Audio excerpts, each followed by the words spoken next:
Today on This Westchester Life, we are looking at a site that has caused tons of talk. WCU Confessions is a site where kids post their hilarious stories, questionable actions, and even their deepest secrets.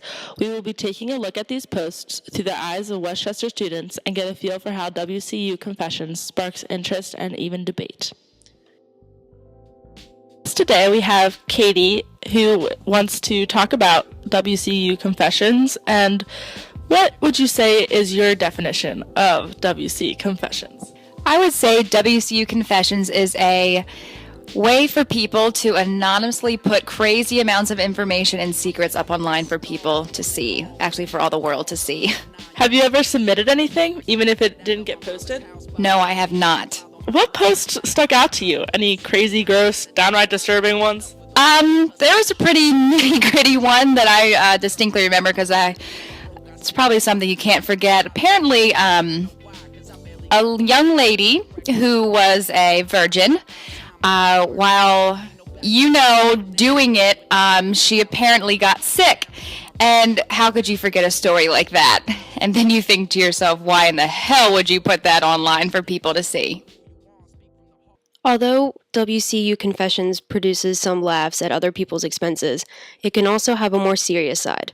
When students post confessions, it isn't just the usual cat fight or a drunk forgettable night.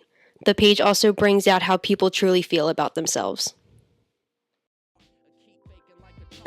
So you're a graduate from Westchester University? Yep, I graduated in 2012. Okay, perfect. So you heard of Westchester Confessions? I have, and I'm disappointed that it wasn't around when I had my radio show on WCUR. Because there's so much material to talk about, and there's so many things that I could discuss about the material on there, and it's scandalous, I guess is the best word that I could describe for it. It's just completely off the wall. I mean, I don't know how much of it is true, but I'd be curious to see what other people's reactions were about it, at the station or just from the school at large, but I don't know. What do you think about it as a Facebook page? Well, I guess scandalous really is the right word for it. I mean, I don't know who thought about this kind of thing being a good idea, but it seems to be pretty popular. I mean, I guess people have a lot of laundry to air out, but I don't know. I don't know how I feel about it. I think it could be a good thing and it could be a bad thing, because I think it's great that it's anonymous, though. I think if it wasn't anonymous, it would kind of defeat the whole purpose of the exercise. But it's interesting to see what things people really do in their day-to-day activities, and I think that's kind of the biggest part about it. But do you think people should own up to what they've done?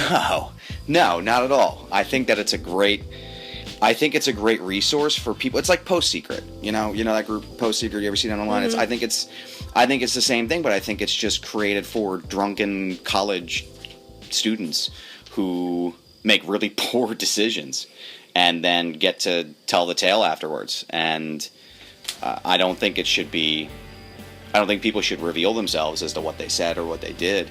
I mean, unless they broke the law, unless they did something really bad. That's a totally different story, but... So you think it's entertaining? I think it's wildly entertaining. I think it's hilarious.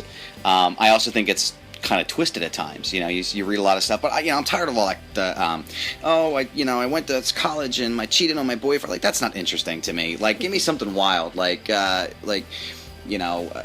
there's one post that I just saw, and it was, so the girl who lost her hula hoop, it's in my closet, haha. And then the girl posted back, I need that back, but the dude who posted it was anonymous, so you don't know who has your hula hoop. After hearing about the laughs and the funny stories that WCU Confessions fabricates at the university's expense, we are now intrigued to hear the more serious views that are generated by the infamous Facebook page. There's some really, really terrible stuff on there, but I think it's also good for people who, share things. Like, I've seen a couple things on there where people talk about cutting themselves, and people talk about being ashamed of being gay or being who they are. And I think it might be kind of a test pilot for some people to see how others would react in a way, Mm-hmm. Like if it's strangely releasing for those people who don't have another outlet and don't want to be outed on anything essentially, and I think it's kind of cool that they have that way of doing it, of saying those things and talking about them without feeling like they have to face some repercussions about it, you know, because it's not like, you know, somebody who's gay and, you know, outs themselves on that page, you know, they don't have to worry about any kind of negativity coming their way, and I think that's something that's really important, you know, if that makes any sense to you at all. So But- it's not just about who you hooked up with, where, Right, it and- shouldn't. Something like that shouldn't be about just who you hooked up with. It should be. I don't know. It should be something that people can utilize.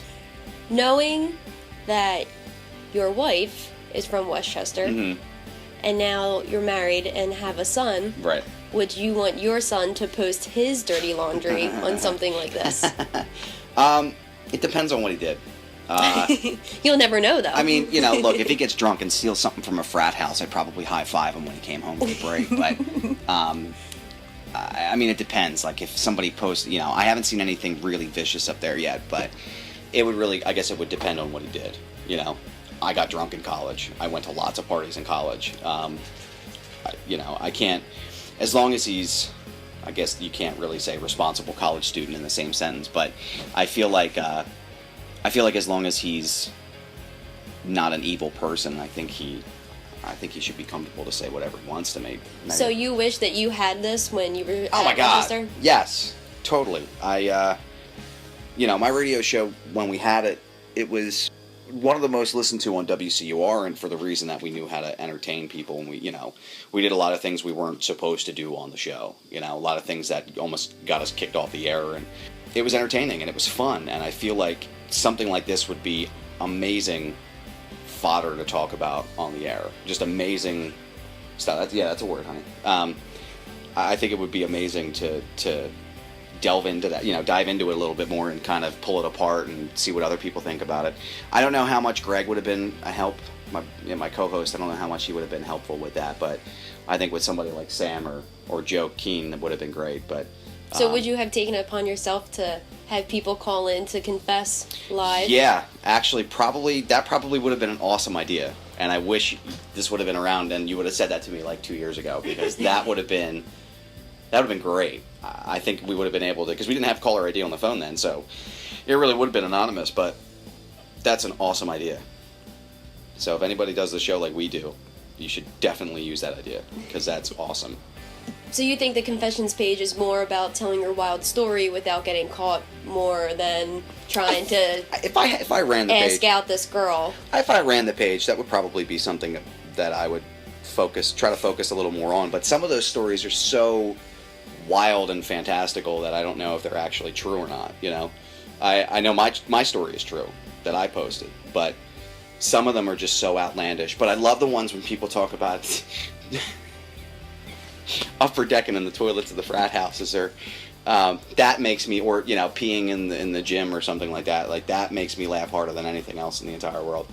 I guess because I'm 13 years old at heart, but I just think, I read one, I was actually reading it on my phone at work, and I laughed for probably about a good 20 minutes, just that giggle you get when you can't stop. It was one about somebody had upper decked a toilet in like Lawrence Hall or something, and I just died. After talking to Adam, we talked to one more Westchester student to see what her views on WCU confessions were, and here they are. So I'm sitting here with Marsha Brady, and we were just talking about her with WCU Confessions. So tell me, Marsha, what is your definition of WCU Confessions? I guess it's just a Facebook page that people write whatever they want, whether it's true or not, and confessing things that they've done on Westchester's campus. Interesting. So have you ever tried to get anything posted on WCU Confessions? I have actually. When it first came out, we had a hamster in our dorm room, and so we wrote one about how we used to put the hamster in the ball and we would let it roll around on the floor while we did our homework. We thought we were really funny, but his name was Bagel and he was super cute, so we were like, okay, let's do it. So did you ever get caught with your hamster? Nope, until now. Your favorite stories besides the one that you posted yourself? Yeah, there was one about this guy who loves to be on the elevator by himself because he loves to sing the Les Mis, and it was just about him sing the Les Mis in the elevator, and I thought it was absolutely great because I do it too. So. Priceless. Well, thank you for talking to us today and appreciate it. So, keep on writing. So all in all, is WCU Confessions a page just for laughs, or is it actually somewhere safe where students can be themselves without being judged? Online safety is always an ever-present issue. Are your secrets really safe? That is for you to decide.